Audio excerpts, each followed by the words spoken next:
తాకట్లో ఉన్న బంగారాన్ని విడిపించి ఆ రోజున మార్కెట్ ధర కట్టి మిగిలిన డబ్బును మీకు అందిస్తుంది కొమ్మూరి గోల్డ్.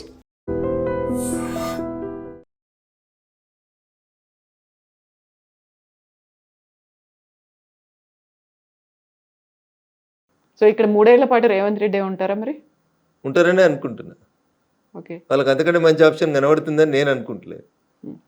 సో నెక్స్ట్ వచ్చేది మేమే అనేటువంటి మాట అటు కాంగ్రెస్ చెప్తోంది, ఇటు బీఆర్ఎస్ కూడా చెప్తుంది. బీఆర్ఎస్ అంటే టీఆర్ఎస్ పార్టీయా బీఆర్ఎస్ ఏమంటారు మీరు? టీఆర్ఎస్ బీఆర్ఎస్ అయింది. బీఆర్ఎస్కు ప్రజలు సిఆర్ఎస్ ఇచ్చారు, కంపల్సరీ రిటైర్మెంట్ స్కీమ్ ఇచ్చారు. నేను ఇప్పుడు చెప్తలేను ఈ మాట, ఎన్నికల కంటే ముందే చెప్పిన, పార్లమెంట్ ఎన్నికల కంటే ముందు చెప్పిన, అసెంబ్లీ ఎన్నికల కంటే ముందు చెప్పిన. అసెంబ్లీలో ఏదో అట్లా మామ అనిపించుకున్నారు, పార్లమెంట్లో మొత్తం సిఆర్ఎస్ కంప్లీట్ రిటైర్మెంట్ స్కీమ్కి ప్రజలు బలవంతం చేసి వాళ్ళకి రిటైర్మెంట్ స్కీమ్ ఇచ్చేసారు. 17లో పెద్ద సున్నా ఇచ్చేసారు వాళ్ళకి, సార్ని ఫామ్ హౌస్కి పరిమితం చేసారు. ఇంకా బీఆర్ఎస్ ఎక్కడిది? సార్ లేడు, బీఆర్ఎస్ లేడు. బీఆర్ఎస్ ఒకవేళ బతుకుదామని అనుకున్నా కానీ ఆడ మా చెల్లె బయలుదేరింది కదా. అట్లా మా వాళ్ళు మంచోళ్ళు కాదని నేను చెప్పినా అనుకోని, రఘునందన్ బీజేపీ కాబట్టి విమర్శిస్తుండని అనుకుంటుంది. కేటీఆర్ నువ్వుగా ట్విట్టర్కే పరిమితమైన ట్విట్టర్ టిల్లో అని నేను అన్నా అనుకోరు, అది రాజకీయ ఆరోపణ అవుతుంది. అదే కవిత చెప్పింది అనుకోర్రి, మా అన్నకి ఏం శాత కాదు ట్విట్టర్లో పెట్టుడు తప్పితే ప్రజలకు వచ్చి ఉద్యమం చేయరని కవిత అన్నది అనుకోరు, జనం ఏం అర్థం చేసుకుంటారు? రఘునందన్ రావు నోట్లకి ఎలా మాట వస్తే వీడు రాజకీయంగా అంటుండే అనుకుంటారు. కవిత అంటే కవిత చెప్పింది వాస్తవమే, కవిత ఆ ఇంట్లోకెళ్ళే వచ్చిన బిడ్డ కదా, కవిత చెప్పిందంటే కరెక్ట్ అనుకుంటున్నాను. కవిత చెప్పిన మాటలన్నీ కరెక్టే అని మీరు అనుకుంటున్నారా? నేనైతే అనుకుంటున్నా, మీరు అనుకుంటలేరా? అందులో టీఆర్ఎస్ నుంచి బీఆర్ఎస్ దాకా ఎందుకు మార్చారో అనే మాటతో పాటుగా కేసీఆర్ బయటికి రాకపోతే మీరు అంత స్మూత్ గా మాట్లాడుతున్నారు. ఏం బీకి కట్టలు కట్టిరని మీరు తెలంగాణ నిడిచిపెట్టి దేశంలో రాజకీయం చేస్తామని ఒక ఆడపిల్ల అడిగింది. ఎవడన్నా ఉంటే చెప్పురు సమాధానం దానికి. తెలంగాణలో మీరు తెలంగాణకి ఏం పీకి కట్టలు కట్టిరని ఏదో టీవీ ఛానల్ ఇంటర్వ్యూలో చెప్పలే కవిత గారు. ఆ కవిత నిండు శాసన మండలిలో చెప్పింది, on the floor of the house చెప్పింది. దానికి ఒక్కడన్నా సమాధానం చెప్పిండా? ఎందుకు పంజాబ్లో రైతులకు పైసలు ఇచ్చిరో అని అడిగింది, చెప్పిర్రా? తెలంగాణలో రైతులు చచ్చిపోతే ఏం చేసిరో అని అడిగింది, తెలంగాణ ఉద్యమకారులకు ఏమి ఇచ్చిరో అని అడిగింది. సరిపోదా సమాధానం? మూతోడు ప్రశ్నలు అడుగుతుంది కదా.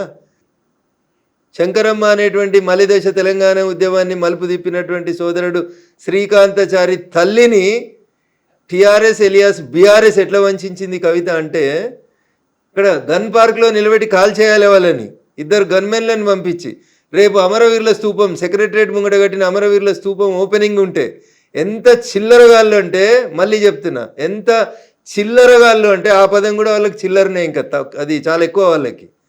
ఆమెను ఎమ్మెల్సీ చేస్తున్నామని టీవీలలో బ్రేకింగ్ న్యూస్లు నడిపించి, ఆమెకి 2 గన్మెన్లను పంపించి అమరవీరుల స్తూపం ఓపెన్ చేసినాక ఆమెకి ఎమ్మెల్సీ ఇవ్వలేదు. ఇంతకంటే నీతి మాలినటువంటి పార్టీ ఏమైనా ఉంటుందా చెప్పుండ్రి? మీలాగా జ్యూస్ తాగలేదు శ్రీకాంతాచారి, మీలాగా పెట్రోల్ పోసుకొని అగ్గిపెట్టే మర్చిపోలేదు, మీలాగా ఏదో జోక్ కోసం అగ్గిపెట్ట పోసుకొని పెట్రోల్ పోసుకొని అంటు పెట్టుకోలేదు. ఆయనే మలిదశ తెలంగాణ ఉద్యమాన్ని మలుపు తిప్పిన శ్రీకాంతాచారి తల్లికి ఏమిచ్చినావు నువ్వు? 10 ఏళ్ళ నీ పాలనలో 10 పైసలు ఇచ్చినావా నువ్వు? నీ కొడుకుని ఎమ్మెల్యేని చేసుకున్నావు, మంత్రిని చేసుకున్నావు, నీ అల్లుని ఎమ్మెల్యేని చేసుకున్నావు, మంత్రిని చేసుకున్నావు, నీ బిడ్డను ఎంపీని చేసినావు, ఎంపీ ఓడిపోతే ఎమ్మెల్సీ చేసినావు. ఎంత దోసుకున్నావో లెక్కలేనంత దోసుకున్నావు. ఒక్క తల్లి తన కడుపు కోత మలిదశ తెలంగాణ ఉద్యమాన్ని మలుపు తిప్పిన శ్రీకాంతాచారి తల్లికి నీ 10 ఏళ్ళ టెన్యూర్లో ఎమ్మెల్సీ పదవి ఇవ్వడం చేత కానీ మిమ్మల్ని ఏమనాలి? ఇట్లా కొట్టుకునేటోళ్ళు అనాలి మిమ్మల్ని. ఆ పదం కూడా నా నోట్లకెళ్ళి అనడం దారుణం. ఇంకా ఏం బతుకులు అంటున్నా, ఎగిరెగిరి పడుతూ మాట్లాడతారు కదా. ఏం బతుకులు ఎప్పుడన్నా ఆలోచించిర్రా మీరు? శ్రీకాంతాచారి పెట్రోల్ పోసుకొని తగలబడుతుంటే మేము అందరం డిఆర్డిఓ దగ్గర నపోలోకి పోతే, నేను ఎట్లాగో చచ్చిపోతే నాకు తెలుసన్నా, తెలంగాణ వచ్చేదాకా కొట్లాడుండ్రే అని అడిగిండు మమ్మల్ని. వచ్చిండు కదా అదే రోజు ఈ కేటీఆర్ వచ్చిండు, అదే హరీష్ రావు వచ్చిండు. ఏమైంది మీకు? అన్నం తింటురా అసలు? ఆ తల్లికి ఎమ్మెల్సీ ఇవ్వడానికి మీకు కష్టమా? పక్క పార్టీలకు వెళ్ళి తీసుకొచ్చుకున్న దొంగలకు ఎమ్మెల్సీలు ఇస్తారు, రాజ్యసభలు ఇస్తారు, అమ్ముకుంటారు మీరు పదవుల్ని. కడుపు శోకం కంఠ శోష. శ్రీకాంతాచారి తల్లికి ఎమ్మెల్సీ ఇవ్వవా 10 ఏళ్ళల్లో? ఏం తప్పు అడుగుతురు? ఎవరు తప్పు అడుగుతురు? నీ బిడ్డను తీసుకొచ్చి ఆగమాగం ఎమ్మెల్సీ చేస్తావు కదా. శంకరమ్మని ఎందుకు చేయవు? నువ్వు ఇచ్చిన రాజ్యసభలు ఎవరికి ఇచ్చినావు? ఎవరు రాజ్యసభలు? నీకు పైసలు ఇచ్చేటోళ్ళు, నీకు దోషి పెట్టేటోళ్ళు, నీకు కంపెనీలు ఇచ్చేటోళ్ళు, గీళ్ళకి నువ్వు రాజ్యసభలు ఇస్తావు. ఎందుకు శంకరమ్మకి ఎందుకు వెళ్ళా రాజ్యసభ? ఏం తక్కువ చేసింది మలిదేశ తెలంగాణ ఉద్యమానికి శంకరమ్మ? సో ఇప్పుడు మీరు ఒక మాట ఈ మధ్య కాలంలో అన్నారు, ఘర్ వాపసి, బీజేపీని వదిలి కాంగ్రెస్ లోకి వెళ్ళిన వాళ్ళు మళ్ళీ తిరిగి వస్తున్నారు, వచ్చే ఆలోచన రావాలని కోరుకుంటున్నాను నేను. వస్తున్నారు అని చెప్పలే, వచ్చిర్రు అని చెప్పలేదు, రావాలని కోరుకుంటున్నా అని చెప్పిన. ఎందుకంటే మీరు మమ్మల్ని వద్దనుకొని పోయిన తర్వాత జరిగిన పరిణామాలన్నీ మీరు ఆలోచించుకొని విఘ్నతతోటి అక్కడ మీకు ఏం గౌరవం లేదు, గుర్తింపు లేదు, కాబట్టి వెనక్కి వస్తే ఇక్కడ కొంచెం గౌరవం గుర్తింపు ఉంటుంది, రండి మిత్రులారా అని చెప్పిన మాట వాస్తవం. కాకపోతే అధికార కాంగ్రెస్ పార్టీని వదిలిపెట్టి మళ్ళీ బీజేపీకి వస్తారంటారా? ఎప్పుడు పుట్టి మునుగుతుందో తెలియనప్పుడు ఆ పుట్టిలో ఎవరు ట్రావెల్ చేస్తారు కవిత గారు? గోదావరి నడి మధ్యలో ఉన్నారు, పుట్టికి రంధ్రం పడ్డది, పుట్టి ఎప్పుడు మునుగుతుందో తెలియదు. అట్లాంటప్పుడు ఎందుకుంటారు అందులో? ఎవరుంటారు? రాజకీయ నాయకుడు అనేటోడు తానున్న పార్టీ బతకాలి, తాను బతకాలి, ప్రజలకు సేవ చేయాలని అనుకుంటే ఆలోచించుకుంటాడు. మునగాలే చావాలనుకుంటే నేనేం చేస్తా కవిత గారు? సో రాష్ట్రంలో ఉన్న కాంగ్రెస్ పరిస్థితి ఎట్లా ఉంది, దేశవ్యాప్తంగా ఉందా మొత్తం? సో దేశంలో కాంగ్రెస్ ఉందా?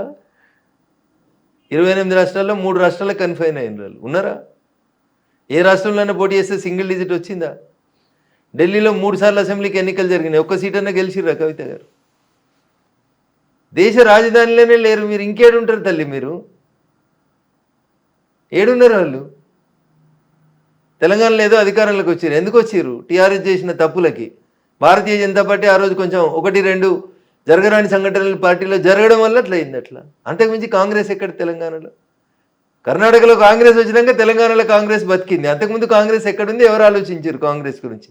కొట్లాడింది మేము, యాంటీ టీఆర్ఎస్ వేవ్ని తయారు చేసింది మేము, టీఆర్ఎస్ను దించాలనే ఆలోచన ప్రజలకు కల్పించింది మేము, టీఆర్ఎస్ని దించవచ్చు అని చెప్పింది దుబాక్ ఉప ఎన్నిక ఫలితం.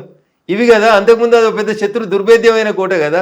వాళ్ళు సిట్ అంటే మీరు సిట్టు, వాళ్ళు స్టాండ్ అంటే స్టాండు, వాళ్ళు రాహుల అంటే రాహులు, వాళ్ళు ఎంకన్నా అంటే ఎంకన్నా. అంతకుమించి ఏం నడిచింది? అప్పుడు ఏం నడవలే కదా.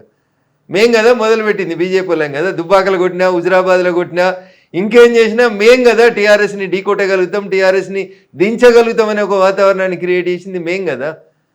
మేము 3 రాళ్ళు పెట్టినాం, అండబెట్టినాం, నీళ్లు పోసినాం, ఎసరేసినాం, బియ్యం పెట్టినాం, అన్నం వండుకొని కాంగ్రెస్ వాడు తినిపోయింది అంతే. అండ దించడంలో మేము 1 నిమిషం ఆలస్యం చేసినాం అంతే, వాళ్ళు ఎత్తుకుపోయారు గద్దల్లాగా. సో ఆలస్యాన్ని సెటరేట్ చేసుకున్నారా మీరు అనే అనుకుంటున్నాం. మొత్తం అంతా అప్పుడు గతంలో వచ్చినటువంటి 1-2 ప్రాబ్లమ్స్, సమస్యలు అన్నారు, అవన్నీ కూడా సరిదిద్దుకొనే ముందుకు పోతున్నాం. జరిగిన పొరపాట్లను సరిదిద్దుకొని ముందుకు పోతుంటేనే పార్టీలైనా మనుషులైనా ముందుకు పోతూ ఉంటారు. మా వల్ల జరిగిన ఏంది అనేది మాకు అర్థమైన తర్వాత అవి మళ్ళీ జరగకుండా వాటిని సరిదిద్దుకునే ముందుకు పోతారు. దానికి సంబంధించి మొత్తం గ్రౌండ్లో ఆ ప్రాపర్గా ప్రిపరేషన్స్ అనేవైతే ఉన్నాయో, ఒక్కొక్క అడుగు పేర్చుకుంటూ వెళ్ళేట్టుగా సమన్వయం. ఎలక్షన్స్ అంటే ఏంది తల్లి చెప్పు? ప్రజలు తీసుకునే నిర్ణయం, ప్రజల్ని ప్రభావితం చేయాల్సినటువంటి అంశాలు ఏంది, చేస్తున్న అంశాలు ఏంది, ప్రజలకు మనం ఎట్లా దగ్గర కావాలి, ప్రజలకు మనం ఎట్లా మేలు చేయాలి, ప్రజల్ని ఎట్లా సేవ చేయాలి, ప్రజల మన్ననలు ఎట్లా పొందాలి. ఇంతకు మించి మీరు అనుకున్నట్టు మేము మందు వంచలేము, మేము పైసలు వంచలేము. కాబట్టి we have our own limitations. మేము ప్రజల్ని ఎడ్యుకేట్ చేసి ప్రజలకు ఏది మంచి ఏది చెడు అనేది చెప్పి ఎందుకు భాగ్యనగరంలో కాషాయం జెండా ఎగరాలనేటువంటి విషయంలో ప్రజల్లో చైతన్యవంతం తెస్తూ ఉన్నాం. పోయినసారి 2nd లార్జెస్ట్కి వచ్చినాము, ఈసారి 1st లార్జెస్ట్కి వస్తాం, మేమే గెలుస్తామని చెప్తున్నాం. సో వెస్ట్ బెంగాల్ మాదే.